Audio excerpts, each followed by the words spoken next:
najlažji dan za nami, no, vse skupaj, kar se je zjutraj dogajalo, ampak na koncu, ko bomo malo prespali, mislim, da ne smemo biti razočarani nad vsem skupaj. Dali smo vse od sebe in ena lepa olimpijska izkušnja. Če se le da, pridemo sem, poleg tega se tudi podružiti malo z našimi družinami in prijatelji. Ta podpora nam seveda ogromno pomeni in nam da še tisto dodatno energijo, tako da danes smo jo res rabili in hvala za priložnost, da smo lahko tukaj.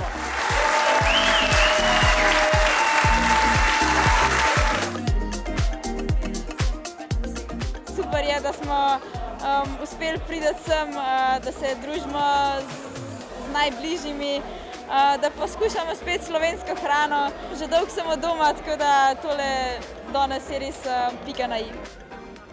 Bilo je res noro, to gledalcev še nikoli nisem doživela in ta občutek, ko si tam noter na štartu in vidiš povsod olimpijske kroge, napis Pariz 2024 in tako spodbudo dobiš, da ti res kar grejo kocine pokonci, še preden štartaš, tako da definitivno si bom potem najbolj zapomnila.